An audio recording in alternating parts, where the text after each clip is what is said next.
Պարոն Համբարձումյան, դուք շատ կարևոր թեմայի եք անդրադարձել կապված Արցախի ներդրումների հիմնադրամում տեղի ունեցած ձեր ձևակերպմամբ թալանի հետ։ Այդ գործի շրջանակում նույնիսկ որպես վկայի կարգավիճակով կանչվել եք հարցաքննության, ինչ տվյալներ են ձեզ հայտնի, ովքեր են այդ այսպես ասած թալանի շահառուները, ինչ մանրամասներ են ձեզ հայտնի այս գործի շրջանակում։ Ուրեմն ես հեռուստադիտողներին հիշեցնեմ, թե ինչ է իրենից ներկայացնում Արցախի ներդրումային հիմնադրամը։ Հայաստանի Հանրապետությունում գործում էր ԱՆԻՖ հիմնադրամ, Հայաստանի ներդրումային հիմնադրամներ, որտեղ եւս կոռուպցիոն դրսևորումներ էին տեղի ունեցել 20-25 միլիարդ դրամի չափ։ Եվ եթե դուք ուշադրություն դարձնեք, Հայաստանի Հանրապետությունում ընդդիմադիր աշխատողները հարսնիքտուն մեռելտուն խոսում են ԱՆԻՖ հիմնադրամի կոռուպցիայի վերաբերյալ։ Հիմա Արցախի ներդրումային հիմնադրամը ԱՆԻՖ հիմնադրամի արցախյան ինվարիանտն է, որը այնտեղ հիմնադրված եղել 2007 թվականից, եւ այնտեղի կոռուպցիան, Արցախի ներդրումային հիմնադրամի վերաբերող առերևույթ կոռուպցիան ԱՆԻՖ-ի կոռուպցիայից մոտ 10 անգամ ավել է, 400 միլիոն դոլարի մասին է խոսքը։ 2023 թվականի ապրիլ ամսին Արցախի պետնախարարը Գուրգեն Ներսիսյանը անձնակազմի հետ հանդիպման ժամանակ ներդրումային հիմնադրամի պիտի հիշեցնեմ, որ Արցախի պետնախարարը ի պաշտոն է նաև ներդրումային հիմնադրամի ղեկավարն է եւ ինքը տեղեկացրել է, սա բաց ինֆորմացիա է, սղագրությունները կարող եք գտնել բոլոր կայքերում 23 թվական ապրիլ, որ կա 400 միլիոն դոլարի միայն ժամկետանց 150 միլիարդ դրամի ավելի ճիշտ է ասեմ, միայն ժամկետանց պարտավորություն։ Եվ այդ պարտավորությունները պետք է փակվեն։ Եվ նաև հիշեցնեմ, որ այդ հանդիպումից մի քանի ամիս հետո Արցախը կոոպերատիվի նման լուծարվում է, կոոպերատիվի պես լուծարվում է, բնականաբար այդ գումարները, որոնք վերջին հաշվով Հայաստանի Հանրապետության հարկատուների գումարներն են եղել, այդպես էլ մնում են հետ չվերադարձված։ Սա հսկայական կոռուպցիա է, հսկայածավալ կոռուպցիա է, որը տեղի ունեցել հայաստանցիների, որը տեղի ունեցել արցախցիների ձեռքով, եւ սրա մասին վերջին մի քանի հրապարակումների վերաբերյալ կանչված էի հարցաքննության, շատ մանրամասնություններ չեմ կարող ասել հարցաքննության վերաբերյալ, ընդհանրապես ասեմ այն, ինչ հրապարակային եմ ասում, պատրաստ եմ նաեւ իմ ունեցած կսկտուր տեղեկությունները, ինչ եմ ասում կսկտուր, որովհետեւ իմ տեղեկությունները, եթե համեմատենք ազգային անվտանգության ծառայության ենթակայության տակ գտնվող տեղեկությունների, իսկ այդ տեղեկությունները ես վստահ եմ, որ ուղղակի բոլոր ամբողջապես ԱԱԾ-ի ենթակայության տակ դիապետության տակ են, բայց ես էլ եմ պատրաստ համագործակցել, բայց ես պիտի վստահ լինեմ, որ ես գործ ունեմ մի իրավապահ համակարգի հետ, որը ոչ թե կոչվում է հանցագործությունը, այլ ուզում է հանցագործությունները բացահայտի եւ մեղավորներին պատժի։ Իսկ այս պահի դրությամբ կարող եմ ասել, որ թե Հայաստանի Հանրապետության իրավապահ համակարգը եւ նաեւ թե Հայաստանի Հանրապետության պարլամենտը, այստեղ եւս կարեւոր է նշել, որ այս այլանդակությունը, այս կոռուպցիան, որը տեղի ունեցել Հայաստանի Հանրապետության պարլամենտի ուղիղ վերահսկողության ներքո։ Եվ պարլամենտը եւ իրավապահ համակարգը ամեն ինչը խոսում է նրա մասին, որ զբաղված են այս աֆյորան կոսկելով։ Եվ վերադառնամ իմ խոսքի սկզբին, եթե ԱՆԻՖ-ի վերաբերյալ մշտապես խոսում են, որովհետեւ առերևույթ այդ կոռուպցիա իրականացնողը կամ իրականացնողները այս Թավշյա Զբրոդի ներկայացուցիչներն են, հա, այնտեղ տարբեր անուններ է հնչում, Ավինյան Տիգրանից մինչև, չգիտեմ, Միքայել Համբարձումյանի ազգական։ Բայց Արցախի ներդրումային հիմնադրամին վերաբերող կոռուպցիան արդեն վերաբերվում է ժողովրդական լեզվով ասած նախկին թալանչիներին։ Հա, եւ այս թեմայի վերաբերյալ արդեն բնականաբար ընդդիմադիր աշխատողները չեն խոսում, նաեւ չի խոսում Նիկոլ Փաշինյանը, ինչու, որովհետեւ ինքը եւս որոշ ներգրավվածություն ունի թեմայի մեջ։ Կամ այստեղ պայմանավորվածություն։ Բնականաբար, սա եւս մեկ անգամ խոսում է նրա մասին, որ չկա նախկին, չկա ներկա իշխանություն, սա մեկ օրգանական համակարգ է, որը ժողովրդին դրել է տարիներ շարունակ ժողովրդին դրել է ոչխարի տեղ, սև սպիտակ նախկին ներկա խաղալով, այսպես իրենց հանցագործությունները իրականացնում են։ Այստեղ ես չեմ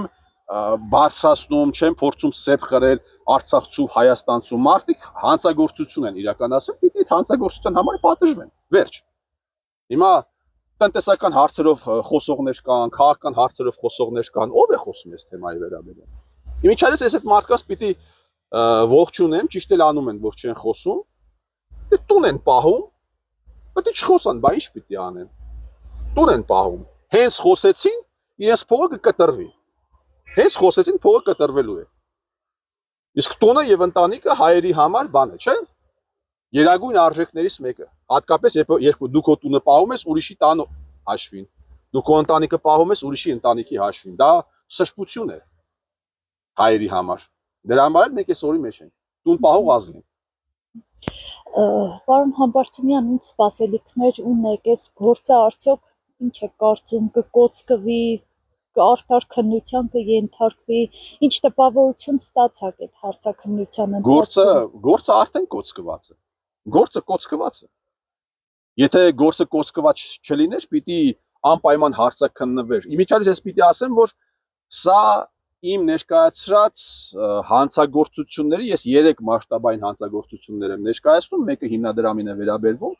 մյուսը վերաբերում է Արցախի տարածքում գործող բանկերին, Արցախի տարածքում գործող բանկերի տրամադրված վարկերը, որը կազմել է $800 միլիոն։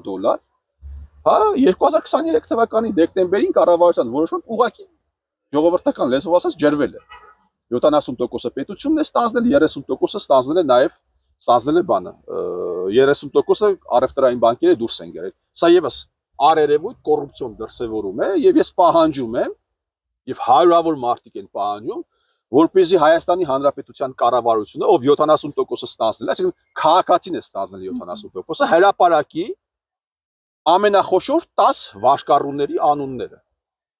Ինչու՞ չի հրապարակում։ Ինչ է բանկային գաղտնիքի մասին օրենքն են պահում, հա, սահմանադրություն ամեն ինչ խախտվել է Հայաստանի Հանրապետությունում, բայց բանկային գաղտնիքի մասին օրենքը այդ սրբության նման իրենք պահում են։ Այսինքն կրիմինալը նրանում է, որ մի կողմից Նիկոլ Փաշինյանը պայքարում է իր հռչակած նախկին թալանչիների դեմ, մյուս կողմից նախկին թալանչիների վարկերը, պարտքերը հետ չի անում։ Ահա այստեղ է հսկայական կրիմինալ։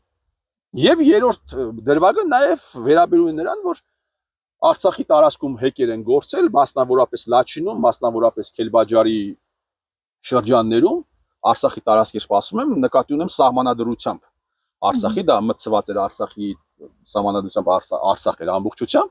եւ պատերազմը չավարտված այդ հեկերը հայ ճարպիկները վաճառել են ադրբեջանցիներին եւ Հայաստանի կառավարության կողմից կոմպենսացիա են ստացել։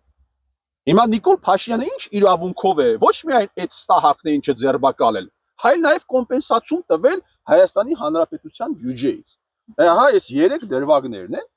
եւ այս 3 դրվագներով էլ Նիկոլ Փաշինյանը, ոչ Նիկոլ Փաշինյանը, ոչ այդ հեկերը վաճառողները որևէ հարցաքննության չեն ենթարկվել։ Այսինքն մենք գործ ունենք,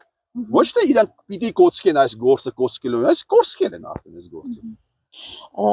Եվ եթե կներեք իշխանապողություն չլինի, եւ իրավապահ համակարգն է աշխատում կոծկման համար, եւ պարլամենտը, այստեղ շատ կարեւոր է։ Պարլամենտը լեգիտիմացնում է Նիկոլ Փաշինյանի կողմից իրականացված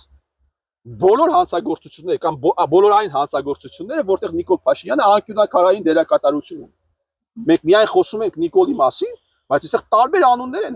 բանը շրջանառվում։ Տարբեր ուղղակի անուններ են։ Ձեզ հայտնի է այդ հեկերի վաճառքով զբաղվողների անունները եւ այդ խոշոր վարկ ստացողների անունները, որոնց այսպես հովանավորչությամբ է զբաղված Նիկոլ Փաշինյանը։ Հեկերի վաճառքով զբաղվողների անունները, որոշ անուններ ես գիտեմ, եւ նաեւ ենթադրում եմ, թե ովքեր են եղել, այսպես ասեմ, այդ $800 միլիոն ստացողները եղել են ոչ թե սովորական արցախցիները, այստեղ շատ կարևոր է ֆիքսել, որ ես չեմ ասում ինչու է արցախցիների վարկերը հեչ արել։ Եթե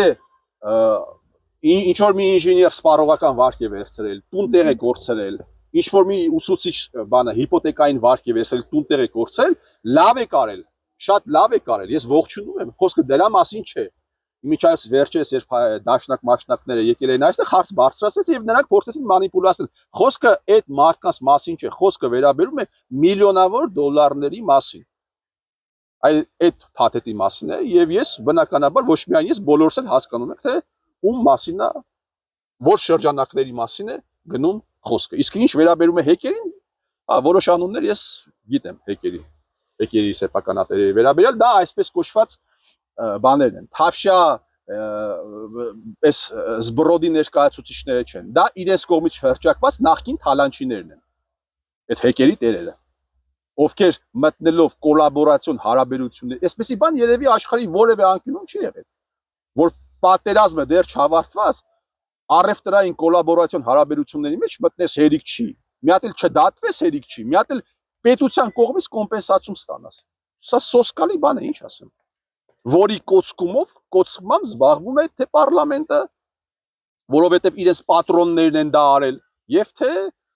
իրավապահ համակարգը, որովհետև ծառայում է այս քաղաքական համակարգին, բայց ոչինչ։ Թող պատմություն կարդան այս մարդիկ, գիտենան, որ ամեն ինչը ավարտվելու է, հատկապես այս շատ հեխեղուկ, հա, տեսնում եք ինչ է տեղի ունենում իրավիճակում եւ բոլոր այն մարդիկ, ովքեր ներգրաված են եղել եւ նաեւ լուր են եղել եւ նաեւ պաշտոն է պիտի դա թույլ չտային, թույլ են տվել, իրենք կանչվելու են պատասխանատվության։